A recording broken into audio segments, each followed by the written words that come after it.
This program is brought to you in part by SalCal Real Estate Connections. Yes, welcome to Racing Action Today. We're here today with Paul and Cameron Vericchio. Let me get that right. And we're going to talk a little bit about go-kart racing. They are members of the Nutmeg Kart Club, and I'm really trying to find out what kind of karts do they race there, number one. Number two, how do you build one of these karts? Paul, where do you start? So basically, you go for national. So we race national champion karts. So you got Chaos, Coyote, WKA. They're all WKA legal karts. Okay. So they like have a certain the frame has to be a certain way or something. So basically, it's got to be a WKA approved chassis. Okay. Now, most of them are they home built or manufactured? No, they're manufactured. Okay. And there's different companies that do this, right? Oh yes. What do you find the most successful out of all the companies that do this? You have Chaos, and then there's one that starts with that M. Millennium. They do really well. Are they local or no? No, they're out of Wisconsin area. Yeah. And when you start out, do you buy the chassis or do you buy the whole thing, or how does this work? Basically, when you start out, I mean, we started out, we bought used, so we found a guy online, and he was selling a cart, and we ended up grabbing it, and we updated it for our rules. Okay. And now, at the racetrack you go to, your club, the Nutmeg Club, do they have certain rules for safety that you don't see nowhere else? Oh, there's a lot of rules for safety. I mean, you got to run a full face helmet that's Snell approved. Yeah. You have to run a racing jacket or a leather jacket. No hoods. No holes in your clothes. You got to run a good sneaker or boot. Yeah. You know, race it. You have to run gloves on your hands, hand protection. Yeah. Now, Neck braces, too. Yep, neck braces. Is that mandatory? Mandatory. Yep. Okay. We implemented the two-way receiver radio. Oh wow! So you could talk to your crew chief. No, you don't. One-way race receiver. So they can only talk to you. You can't talk to anybody else. Okay. And tell me, what does it cost to get into one of these karts? So, I mean, if you're starting off new, by the time you're done... It depends on which way you go about it. If you want to, grab a used cart and go, some people are selling them for anywhere between about $1,000 to maybe $2,000, depending on what kind of cart it is, what it comes with.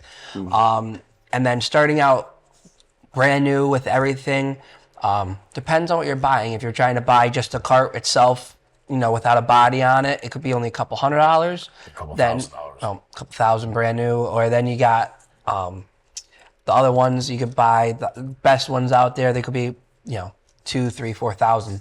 How about the motors now? Motors you could get out. You could use anybody that's WKA approved as a motor builder. So there's guys in Connecticut actually that do them.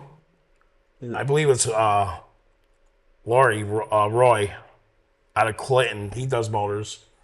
I mean, you could go down south, out west. You could basically go anywhere. And now, to be competitive, you think a motor has to come from a specialist like that, or could you just buy a new motor and race it? You could buy a new motor and race it. I mean, competitiveness is how your ability of driving. They're all within a couple. We're talking about a couple horsepower. We're not talking about. Yeah. We're not talking about a big block Chevy here. We're talking about a one-cylinder clone motor. It's called. So you're probably around 7 horsepower, and they're going to vary within a couple horsepower. I mean, a couple tenths of a horsepower. Yeah. Of course, you don't use 2-strokes at all, right? No, we don't. Yeah, they're the ones that they really go crazy. Oh, yes, they do. single cylinder, 220 Oh, boy. horse, Oh, yeah. 220 cc. Oof, those things fly. Shifter carts. Yeah, shifter carts, and I mean, there's a lot of variations of a go-kart. That's for sure. Yes, there is. And keeping the cost down is important, though. I'll tell you. That's you make it affordable for people. It's very important. Yeah, we're in the area now where everything costs a lot of money. So this is kind of a cheaper way of it spending your day. I mean, Yeah. racing's more a family sport than it is one-on-one sport. Yes, yes. Now the bodies on these things are like a plastic body or something. Yeah, you could get a plastic body or you could get a fiberglass body. Okay. I was getting out my bodies before I went to plastic in Rhode Island. I would drive to Rhode Island over by TF Green Airport. There was a guy that was making them. I go right to his place and pick one up. Are they expensive, the bodies? No. I think when we were buying fiberglass ones, they were like $100. Yeah. Well, that's good because I'm sure you tear them up, right? Yes, you do. It's close track racing. So yeah, it doesn't take much, racing, right? It Yeah. doesn't take much. Just bump the wall, you could crack it. Yeah. I had we got one guy. He was getting to be a hammerhead towards the end of races because he was getting frustrated with himself and everyone else around him. He took out a body, then he took out another one a couple weeks later. So he was going through them at a ton of clip, where he would fix them and then break them again. It was funny to see every week he'd come back in. Yeah, red duct tape all over it, or some kind of duct tape holding it together, zip ties. Yeah. He definitely knows what I'm talking about. But at the end of the day, what you do is what you do. Yeah. Well, it's, The bonus is we have a paramedic there, so there's nobody. If you get hurt, there's not anybody that's not attended to you. Yeah. So now people come naturally. They got the trailers and enclosed trailers. I have a 32-foot enclosed trailer that I take with me, and there's all other people that bring 16-footers. I mean, back of their pickup truck or whatever they have to do. Like there's 3 or 4 guys that do out of the back of their pickup truck. They've made a little rack. The cart goes on top. All their tools stay on the bottom. Yeah. A couple guys got the open style landscape trailers. Those are not even anywhere from, I think one of them's like a 10-foot, 12. Small one. Like real small, just big enough for one cart, and that was it. Oh, sure. I mean, Reggie Ruggiero used to always tell me, he said, having an enclosed 50-foot trailer ain't gonna win you the race. No, it's just gonna make you halfway. Yeah. He used to call it monkey see and monkey do.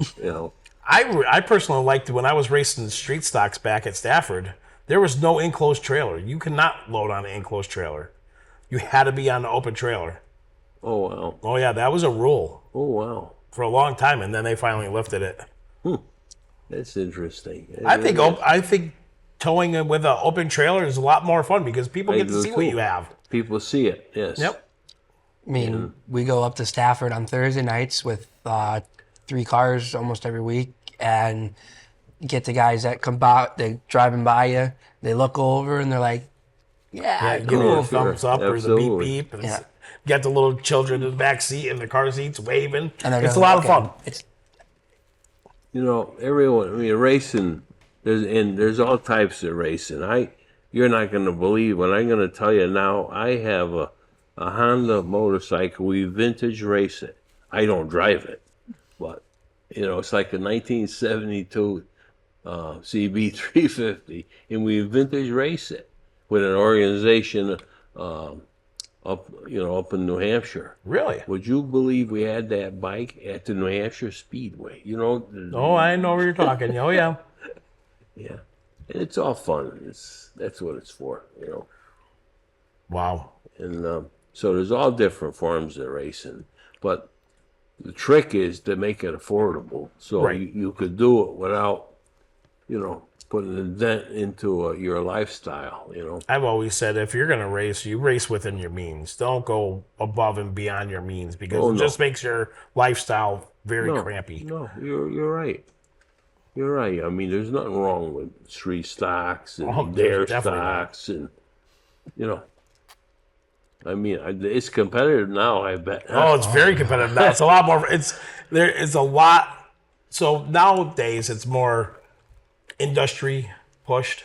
So, a stock car is not really a stock car anymore. It's pre-manufactured body panels. I mean, it's totally different than from back in the day. Yeah. Different Even back from when I first started racing in 2002. Well, that's what makes this go-kart racing interesting. Is people could still afford it. Yes, it's very well affordable. And you could learn eventually, how to fix these carts to a point where you could almost make your own. You know what I mean? Oh, of course. I know there was a gentleman about 7 years ago. He was making his own chassis. Yeah. Yeah, I don't doubt it. Just takes a little knowledge of what you need to do, and and the go-kart is really tricky. I did race one at one time.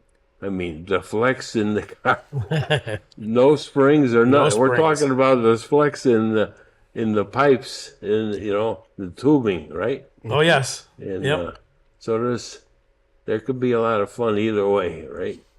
Oh yeah. So tell me about your racing at Waterford. I mean, how you doing? We're doing all right. We started the season off late this year. Like you said, we race within our means. If we can't do it, then we don't go. We've had a real good finish for us. That was about 2 years ago. We finished fourth first night back after almost a whole year off. We had a slight hiccup during the season where we got a head-on collision and took out the front end. Came back and finished fourth on a last lap. Now, what kind of car you have? It's a Waterford truck. So that's right. Yes. Okay. Now, the chassis, is it a stock chassis or is it a tube chassis? So my chassis I have is a stock center and partial stock rear. And then everything else is aftermarket. Now, stock center, like the stock rails. You mean like from a Monte Carlo? Yeah. So the truck is based off with the frame is based off the '88 Monte. Yeah. Just like the street stocks, it's pretty much a street stock with a half cage farther forward, and it just looks like a pickup truck. Oh, wow. Same concept. Suspension too is same. Yeah, suspension's the same. So we have the Camaro front end in there. Yeah, Camaro front end. And then we have a 7.5 rear in there. Yeah. And it does phenomenal for what we have. It's working well for us. But we had a couple issues within the past couple weeks with the oil leak and some wiring issues, and we've remedied it. Now, do you have a spec tire you have to run? Yeah, so we have to run the Hoosier 970s. Even There's a rule, so I bet you about how many you can put on. So that's the funny part. So we go to Stafford. Tire rule is 1 or 2 tires a week. Yeah. Waterford, they were doing to where you could buy up to 6 tires a week. Now they're doing away with that. And last week, a couple weeks ago, we only were able to buy a singular tire. Why would you want to buy 6 tires? I mean, what would you do? Change them after every race? Hey, gotta do what you gotta do. Get up front. Oh my dear, this can't be cheap. No. Tires for us are about $200 a tire. Oh wow. Now racing go-karts, $200 for us for a tire is a set of tires for karts. Yep. So that's your whole set, $200? Yep. I believe it's $225 for a set, and you can run those all year. Now, what kind of tire are they? So they're Vega yellows. We don't run the whites because they're the way the compound is. So they're softer or harder? I believe The Vega whites are harder than the Vega yellows. Yeah. So they're a little harder, but they last longer, right? Yes. Yeah. And they'll last the whole season. Yeah. You get a whole season as long as you don't. I like that. Destroy. Yes. Yeah, and then how much? You don't even need a gallon of gas when you go there. Really? Yeah, you can go there with about a gallon of gas, and you're going to go home with a little bit extra. Race fuel or no? Regular Pump gas. Just pump gas? Yeah, 87 octane pump gas. Yeah. I'm sure that's how they set them up. And they don't want you with race gas. Right? No, that just takes a cost. I mean, those little single cylinders, they can't really handle the race gas. Yeah. Plus, it just drives a cost for no reason. Well, You know, I know the 15 race gas. Oh my God, $15 Yeah, a gallon. 15 bucks a Oh, gallon. boy. Or you could go back to the gas pump and what's it, $3.43 a gallon right now? Yeah. Yep. I hope it goes lower. Oh, Jeez. me too. You know, the cost of living lately has been terrible. You know? Yeah. Food is the worst thing. Oh Well, my God. So cost of living is really like killing the motorsports world right now. You know, especially the amateur stuff. Sure. Because you're living on. There's no big sponsors for little guys. No. You know. I mean, just to feed a team. Oh, I know. I got a huge. You team. can't afford to go in a restaurant. I'll tell you that right now. It was getting to the point where now my wife brings. We do everything the night before, so we have crock pots and we put everything in crock pots and bring it to the track when we go racing. Yeah. That's the way we do it now because the food is so expensive. I mean, $6 for a hot dog. I mean, No, it's It's more. ridiculous. It's It like really eight. is. It's Is it eight- $8 it's now? eight for a hot dog at Stafford, and it's a couple. I think it's like $10 or $15 for just a couple chicken How the tenders. hell you could afford to bring a family there? you can't. Well, there's families that they could do it. They're fortunate enough. There's some families that can't. Jeez. Yeah, it's so important, I'll tell you. And I hope this changes because it's just getting more and more. I mean, you can't go out and eat. You can't. No. We have a family. Well, we have a family of 6, so it's Cameron, me, my wife, and 3 others. So our food bill's very high. Oh yeah, Very Oh, high, hey, and we're not little small. I don't have small children; they're all teenagers. I don't even have kids. It's just me and my wife, and I could see what she's, what it costs us to go shopping every week. It's nuts. It's nuts.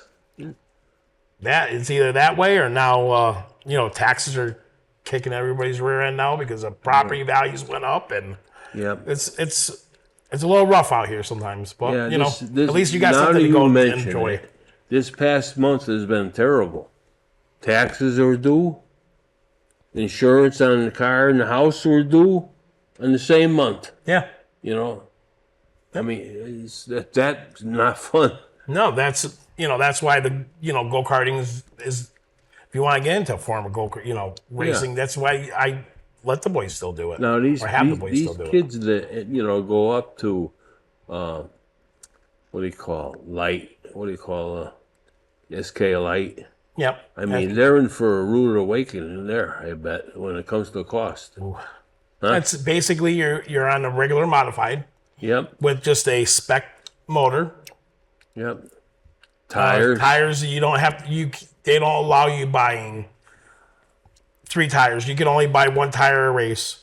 You don't have to have with SK Light. What the bonus is, you don't have to have a spotter. You don't have to have a pit crew in the pits. So there's a couple bonuses to SK Lights. Okay.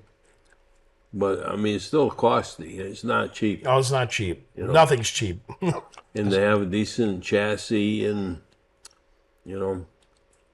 that's like with go-karts. I'm surprised more people don't build their own frames. I'm really surprised at that. To build those frames, it's chromoly tubing, Yeah, and to really weld it correctly, you have to take it. take it. Yeah, So there's not a lot of people that know how to do that. That's an art that is very hard you don't to have to figure tell out. me. I used to see Ed. He would have that thing look like a row of diamonds. You know what I mean? It's jewelry. Yeah. Edwards welds make jewelry. That's what I always said. I have a Raceworks chassis. Yeah. Oh yeah, he knew how to weld. Oh yes, he does.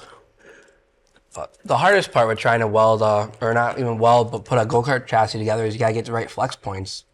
If you don't have the right flex points, they either just don't work Oh, right. no. Oh yeah, I know that. You have to have that. It has to have a little bit of flex because if it don't, if it's too rigid, there's no suspension. That's it. yeah, just you're on tires. That's all you got. Yeah, tires and flex. Yeah. Yeah, we had some experience racing a go-kart type of thing at Stafford, of all places. And you would never believe, at the time, Freddie DeCero, he was a modified guy, you know him, right? Oh, yes. He used to drive me nuts, want to drive the go-kart. He would drive me absolutely nuts. Really. And I said, go ahead, have fun. Oh, yes. He was a good guy. What a good guy Freddie was, I'll tell you. Good driver, too. And he just lost Bugsy, right? Yeah. He just passed. Yeah, they're all going away on us. Yeah, unfortunately, I mean, I wish age would slow down. Yeah. I wish time would slow down because everybody's getting a little bit older. And, man. I mean, I couldn't believe when Don Moon died. I mean, geez, you got to be kidding me. I know, he's But iconic. he was 80, though. I mean, he wasn't young. No, I get it. He was iconic. I mean, that's iconic Plainville driver. Oh, yeah. I mean, Oh, Jesus. nice man. Give the shirt off your back if you needed it. That's the way he was. Oh, yeah, I can still remember him and them two uncles. Jeez. Boy, oh, boy. Of course, Plainville was very interesting to begin with. I mean, was a different deal there. When Plainville closed, I was born. Really? Is that right? Yes, that's what, I'm not that old yet. Yeah. I used to kid Eddie Mack. I don't know if you ever knew him. He used to race at Plainville. And he both novice and a modified. Okay. He was the car owner.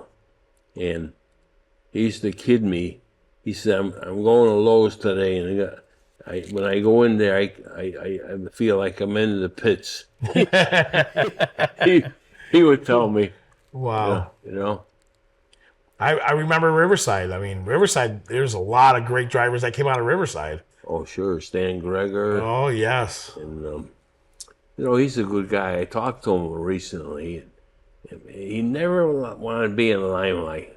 Right. But when you get him on the side, he loves to talk about the old racing days, He was good, too. No, without any doubt, he was good, let me tell you.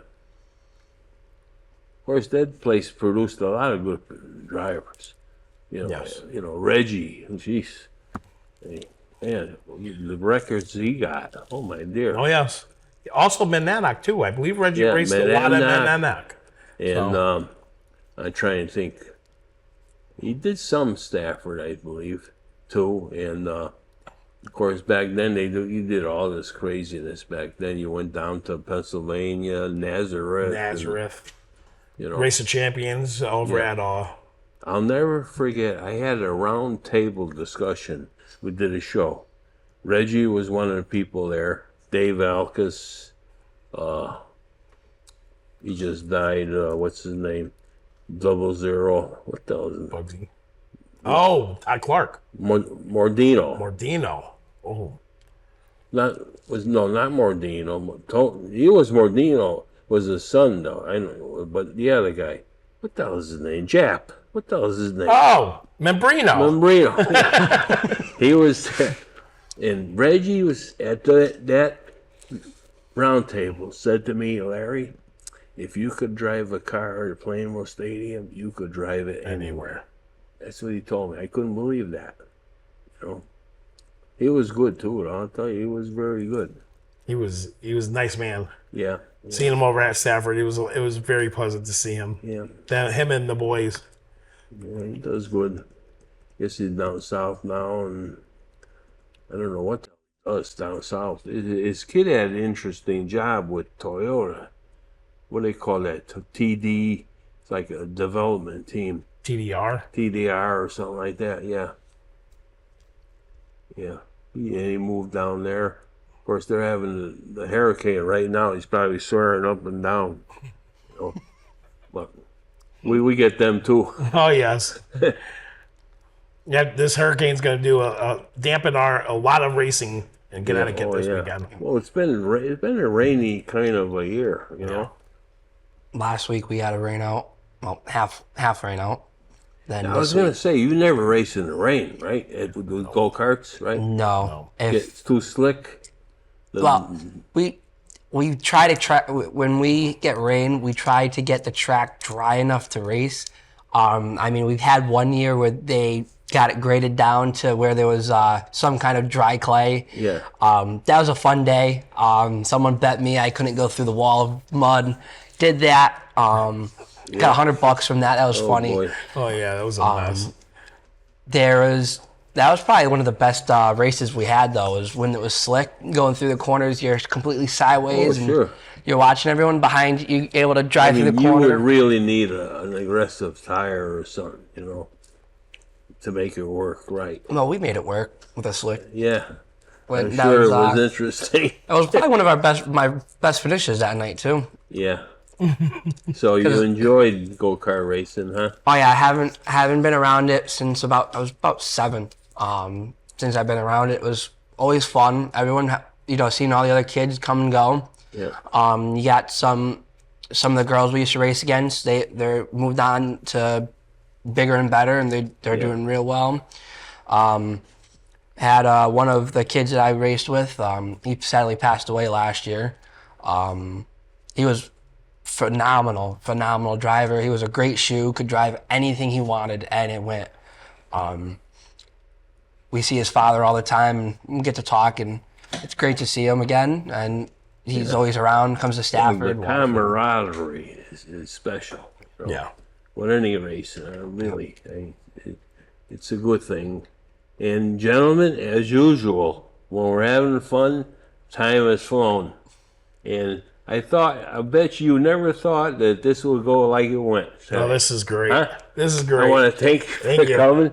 And Cameron, thank you, buddy. And you're going to have to get Cassie to get Keith over here. We got to get him in here. No, don't worry. We'll help you sucker him over. Okay, that's what I need. All right, I want to thank the viewers for watching tonight. Please tune in again next week to Racing Action Today.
Follow us on Instagram at nutmeg.tv.